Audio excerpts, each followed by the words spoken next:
and I work in Dr. Charr lab. And I'm also a pathways intern with the Fish and Wildlife Service, and Dr. Dimitri Gorski is my boss.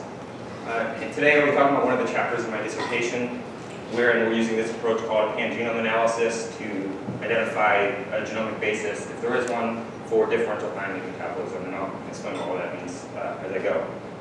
And so I call these things lake char because they're in the genus Salvelinus, but I've heard lake trout 10 million times this conference, so I might accidentally intermix them, so just know if I say either of those, I mean Salvelinus namaycush.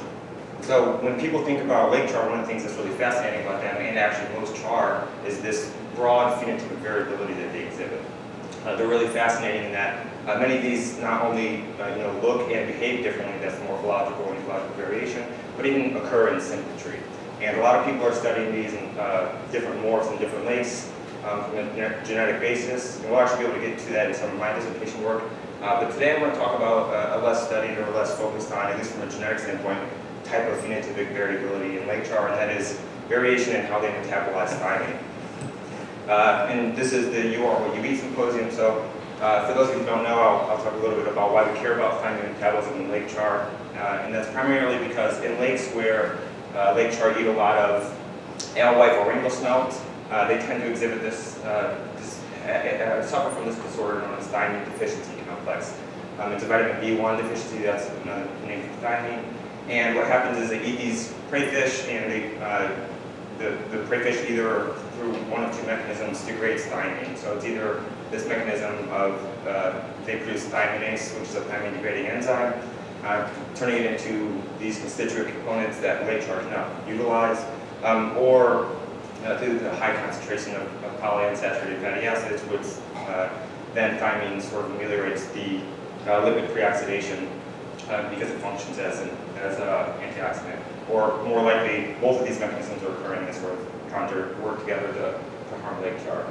And so, before we set out, we wanted to make sure that there was even variability, both within or among populations in lake char's ability to metabolize thiamine. So to go over some of that, here's a nice figure from Dr. Charr and company from their Great Lakes Wide Thiamine report.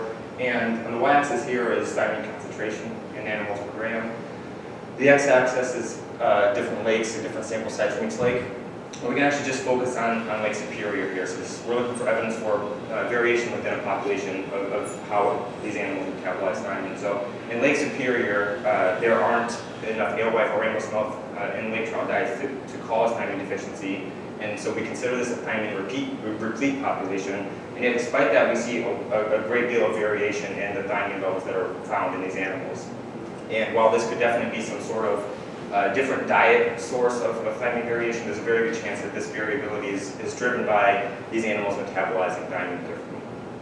And so if we look for between population variation in thiamine metabolism, some nice work by Dr. Jonathan Simons has shown that lake char from different lakes or different populations, with particular emphasis on the Finger Lakes fish, showing an ability to metabolize thiamine differently. So here on this plot, the x-axis now is thiamine per nanomoles per gram, and the y-axis is fraction survival.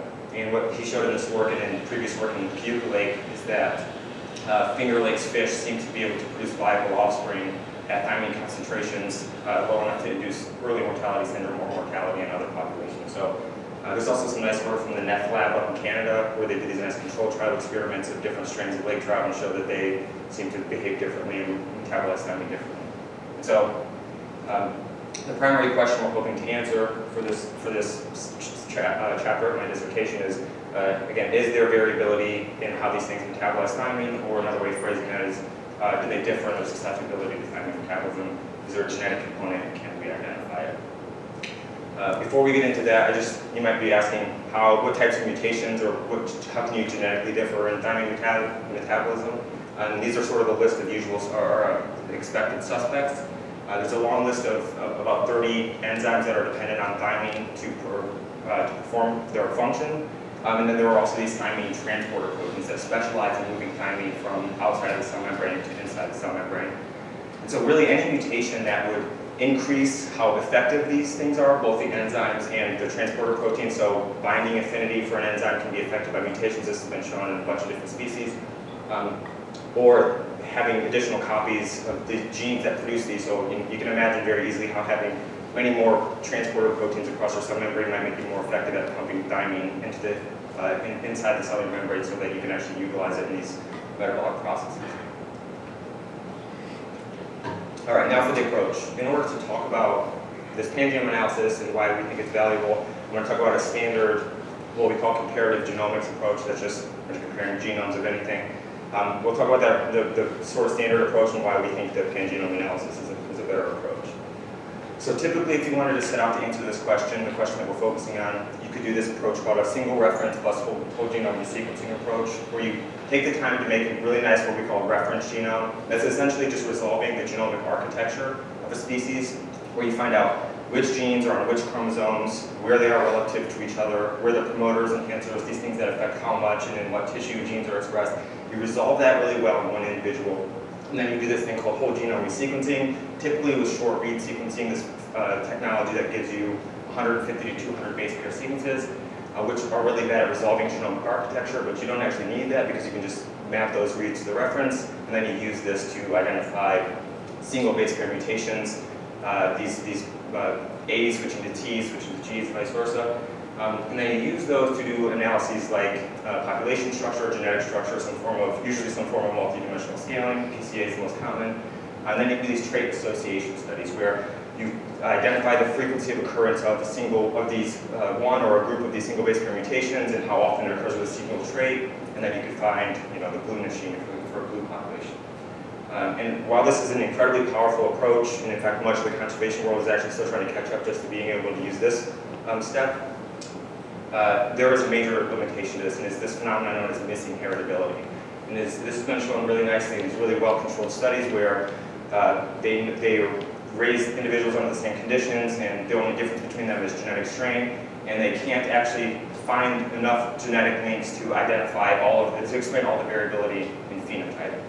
And the reason for that is that this approach misses a category of, a particular category of genetic mutation known as genomic structural variation.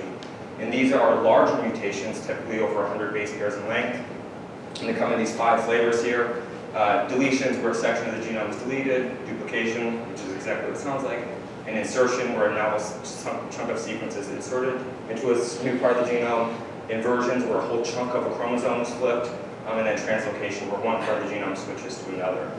And to emphasize the importance of these, if we were to compare any two genomes in this room of any two humans, we would find anywhere between 3 and 5 million single base pair mutations, those base pairs mutations at the top. But if we were to compare the genomes looking for structural variations, we would find that anywhere from 50 to 90%, or 50 to 90 million base pairs are affected by these types of mutations. So it's an order of magnitude or more of the genome that's affected by these types of mutations. And concomitantly, these new types of mutations are actually more likely to explain functional differences in genomes, so mutations that actually change the phenotype. And so now I'll describe the approach of a pangenome. It's conceptually relatively simple. The process you go through to make this reference genome for your individual that is supposed to be representative of your species, you just do that for all the populations that you're interested in. It's an expensive and very difficult process, but once you do that, you can then compare these genomes into each other in a pairwise fashion, identify the regions where they do not differ from each other. We call this a core pangenome or an invariable or part of the pangenome. Then we can identify these structural variations, and we make what's known as a reference graph or a reference pangenome graph or a pangenome graph. There's a bunch of different terms. But this allows us not only to identify where these structural variations are, but we can then use those short read sequences, which you weren't able to detect these things with before, map those to the reference, and we can say with confidence where these structural variations are, and we can identify these single base pair mutations. And so this approach is being used by the billion-dollar crop and livestock industry because it is the current most effective means of identifying functional genetic differences. There are a lot of other approaches that are useful for this too, but if you're in a comparative genomics framework, this really is one of the best approaches you can have without, that will give you the confidence that you're not missing some of these big mutations that are likely important. Oops.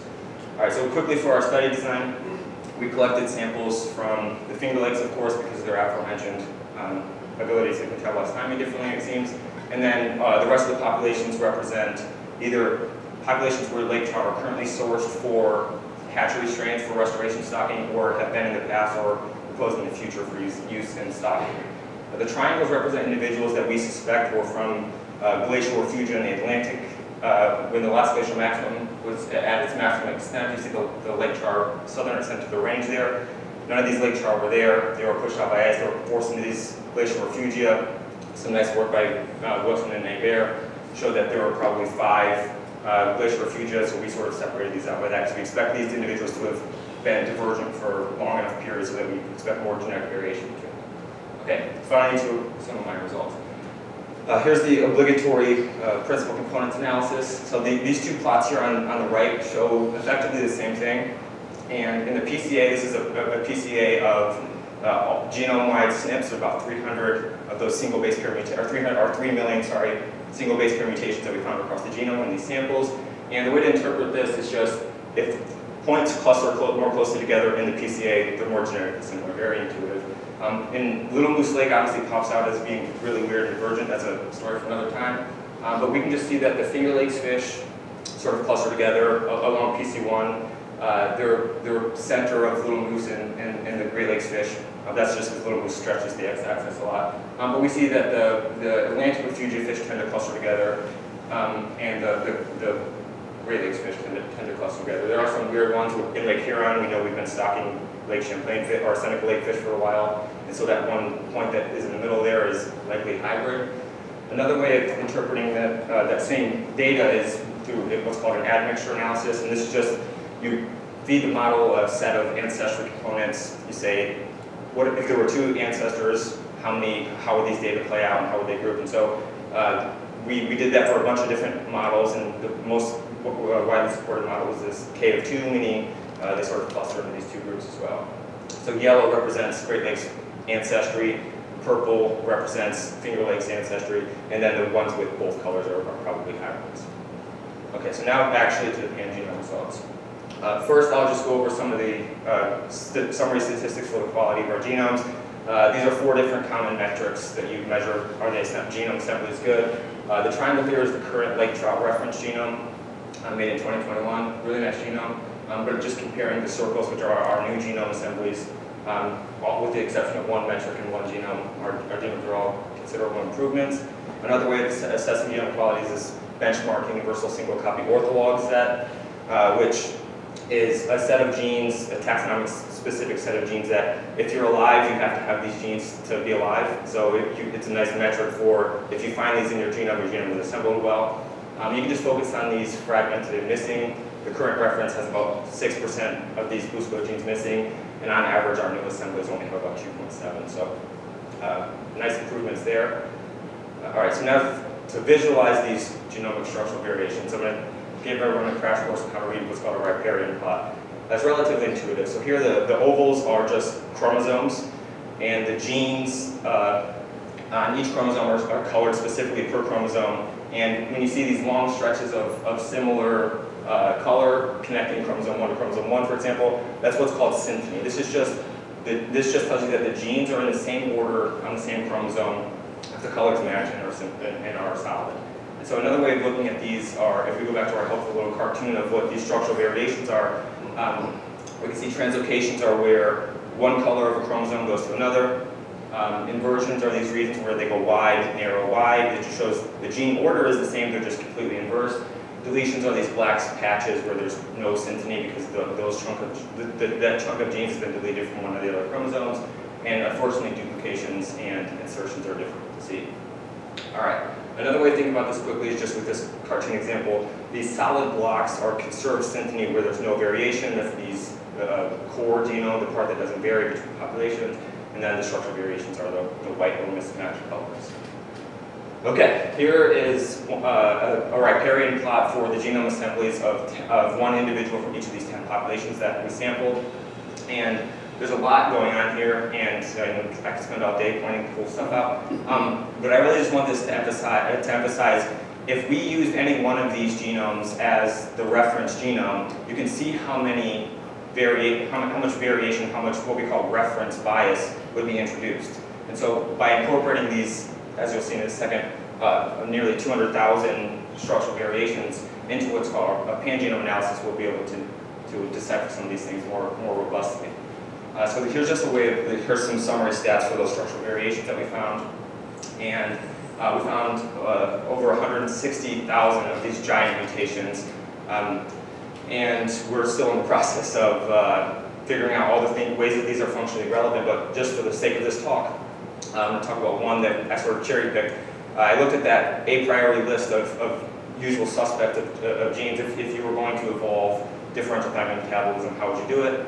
We found this 156 base pair deletion, and this deletion occurs in around 80% of the Atlantic and Finger Lakes fish, and in only 3 of the Great Lakes fish that we sampled, so much higher frequency. You could say it's like a fixed mutation. And this gene, SLC19A, is also referred to as thymine transporter 2. And so we found this mutation in this transporter that is explicitly used for thymine transport from outside of the cellular membrane to inside the cellular membrane. And what's really neat is when I looked into the literature, similar mutations in this first intronic sequence, which is where we found the deletion, of this same gene in humans and mice leads to drastically different production of this thymine transporter, which leads to differences in thymine metabolism that are associated with certain metabolic diseases like biotin responsive neuroencephalopathy, these brain diseases. So similar mutations in different taxa, it's sort of a nice backup for that. So just future directions, we're hoping to validate some of these. So it's one thing to find these mutations, but the real gold standard is to prove that they actually drive functional differences. We did a pilot study of this. We just want to raise fish under different similar conditions and do some gene expression analysis. And then in conclusion, just to summarize, Charr are a really nice study organism because they exhibit so much of this phenotypic variability to study these types of things and the genomic evolution of these things. Oops. By including the long-read sequencing approach in this pangenome analysis, we were able to identify thousands of structural variations. And finally, this approach has utility well beyond the thymine question. So once we produce this pangenome analysis, we'll make the reference genome publicly available, and then all future Charr studies can use this and can do these types of analyses using just that inexpensive short-read sequencing and not have the fear of missing out on these really important variants. Thanks to all my lab mates and collaborators and funders and my co-authors. Anything?